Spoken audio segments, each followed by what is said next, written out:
How do I overcome procrastination? How do I maintain focus? Well, here's how not to overcome procrastination. You have tried looking up some topics, some yummy topics on YouTube that suggest to you 10 million ways of staying focused, 10 million routines to follow in the morning, right? You know what I'm talking about? That ends up being a waste of time.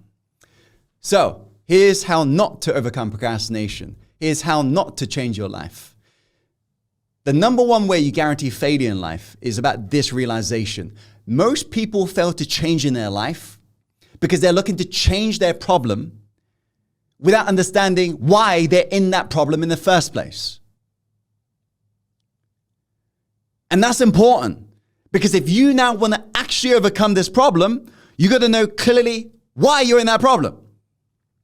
But most of us do not do this. Most of us who procrastinate, we just look up things like, how do I overcome it? And maybe somebody suggests go on a social media detox, right? Which is wise, but here's what ends up happening. You know how true this really is. If you do not resolve the root cause, you will end up wasting that time you've been wasting on social media with another irrelevant task. It will happen 100% guaranteed. Are you getting this? So if you do not resolve one root cause, that root cause will perpetuate in other areas of your life. You will think you've overcome the problem. You will think you've actually overcome and healed, but actually it's a false healing. It's a false solution. It's a false illusion of change. How many of you are getting this? Procrastination right now as it stands is your greatest tool for clarity because procrastination is showing you where your greatest unconscious blocks are. Because think about procrastination, how freaky it really is. By the way, we all procrastinate in here. We all do. And it is important. You know, Energizer Bunny was asking me a couple of weeks ago, very wise question. He said, Tim, can you ever get to a point where you no longer procrastinate? And I said, yeah, if you're dying. Because if right now, here's the fact, right now, you are procrastinating on things that honors your highest potential. The reason why you delay is because it can honor you. But the moment you begin to overcome that, which you will, what you once found hard will become easy. True, true. But once you've now life become easy, we don't stop there. We now set a new goal, the new vision. Are you getting this? So that way we are busy growing, not busy dying. How many of you are getting this? And chances are if you set a new big vision, you're going to start procrastinating again. That's not a bad thing. That's proof you're actually alive. Yes? But think about how freaky procrastination is. How many of you notice you know what to do, but you're not doing what you know? Just wrap your head around that. And how true is that? You know what to do, but you aren't doing what you know. So that clearly shows you as an unconscious block. Because consciously you know what to do, but the unconscious is like, nope. So consciously you're like acceleration. Unconscious is like brake. Getting this?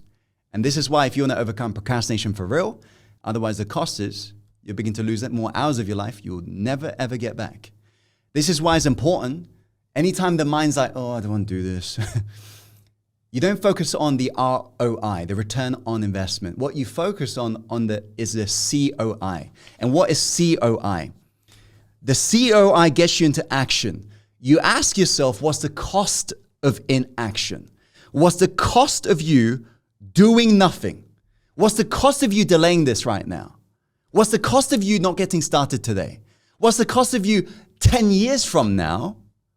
When all is said and done, you have said more than you've actually done. 10 years from now, those dreams is faded. Relationships is even worse. Career is barely existing.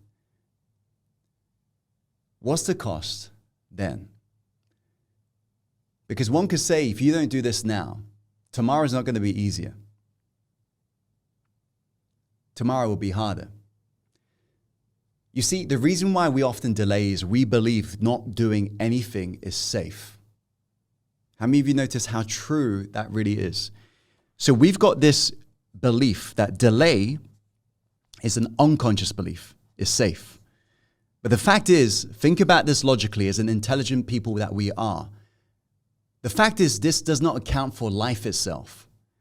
Because just because you delay and just because you do not make a indecision, in this game called life where every minute is ticking away, Indecision, therefore, is still a decision. Inaction is still a form of action. True or true? So that means if you do nothing, it is not safe. How do you know that to be true? Because this game called life is a one big risk. I'll tell you how risky life is. Nobody makes it out alive. So that means every time you delay, you're taking a massive risk. Risking regret. Risking that the situation will get worse. Risking that it's going to be way harder later. Chances are you're not going to do it later, therefore. So in a lot of ways, every time you delay, you pay. You're paying. You see, most people will talk about death as if it's a one-time occurrence, but that's not how death works. Death is an every moment occurrence because every time you delay, you're decaying. Every time you delay, you decay. Every time you delay, you decay. Now, this is from a science perspective. Scientists have clearly shown every time you avoid a task, every time you avoid something you're wanting to do, it grinds down your very telomeres, DNA, meaning every time you delay, you decay. Literally, you kill yourself on a biological level. And this is why, how many of you notice, anytime you say, I'm going to start this dream next year, it's really hard next year. Really hard. And that's because you've spent the whole year killing yourself on a biological level. How many of you getting this? So that means doing nothing, delay, is risky, is a very big risk because you're killing yourself. Death isn't a one-time occurrence. It's an every moment occurrence.